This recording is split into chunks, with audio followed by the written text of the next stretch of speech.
बिस्मिल्लाहिर्रहमानिर्रहीम। अस्सलाम वालेकुम रहमतुल्लाह। आप देख रहे हैं ख्वाबनामा।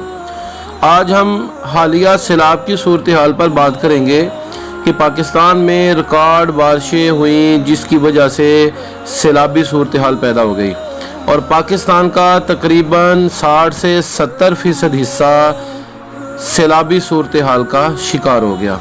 बरतानिया की पार्लियामेंट की रुकन के मुताबिक बरतानिया की सरजमीन से भी ज़्यादा सरजमीन पाकिस्तान के अंदर ज़ेर आब है और सैलाबी सूरत हाल से मुतासर हो चुकी है। साइंसदानों के मुताबिक मौजूदा जो बारिशें हुई हैं ये मौसमियाती तब्दीली है, लेकिन पाकिस्तान में हालिया सैलाब का ताल्लुक मौसमियाती तब्दीली से बहुत कम है। अक्सर व बेशतर ये जो सैलाबी सूरत हाल है ये डैमों के ना बनने, पानी के ज़खायर को दुरुस्त तरीके से महफूज ना करने और सुस्ती और काहली बरतने, इस मामले में महकमा मौसमियात के अलर्ट को पसे पुश डालने का नतीजा है।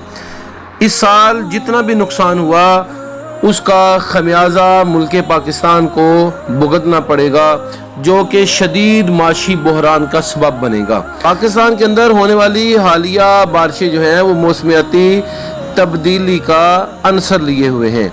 उसकी वजह यह है कि ग्लोबल वार्मिंग की वजह से बनने वाली ग्रीन हाउस गैसेस के अखराज में पाकिस्तान का हिस्सा 1% से भी कम है।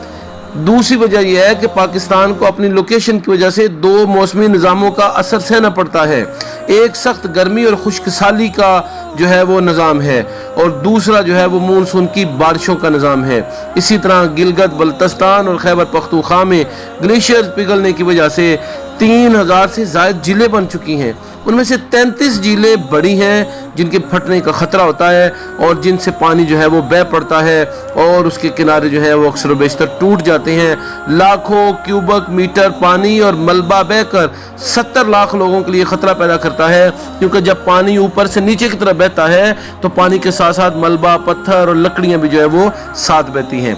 सैलाब से वो इलाके भी मुतासिर हुए हैं जहाँ आम तौर पर ऐसी बारिशें होती नहीं हैं, जिनमें जनूबी सिंध है, बलूचिस्तान के इलाके शामिल हैं जो आम तौर पर खुश्क होते हैं या नीम खुश्की का तस्वुर जो है वो लिए हुए होते हैं। तो ये इलाके जो हैं ये भी सैलाब से मुतासिर हुए। उसकी वजह ये है कि पानी की कसरत जो है वो हुई और पानी जो है उसको किसी भी एतबार से संभाला नहीं जा सका।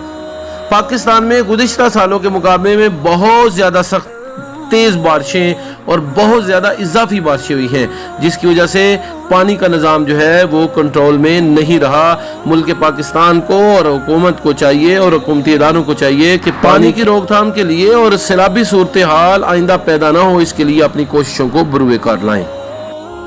अगर ये सैलाब अज़ाब इलाही होता तो ये सबसे पहले उन महल्लात पर आता जिन महल्लात में दिन रात गुनाह होते हैं।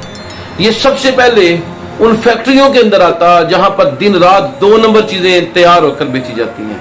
ये सबसे पहले उन दफातर में आता जहां पर सूद का लेन देन किया जाता है। ये सबसे पहले उन इलाकों में आता जहां पर सबसे ज्यादा गंदगी और जना किया जाता है। ये उन फैक्ट्रियों पर आता जहां पर शराब तैयार की जाती है। ये उन जगहों पर आता जहां पर अल्लाह की नाफरमानी की जाती है। ये आता है बेचारे गरीब की कुटिया को बहा ले जाता है। ये आता है और फसलों को तबाह कर देता है। ये आता है और इलाकों के इलाके तबाह कर जाता है।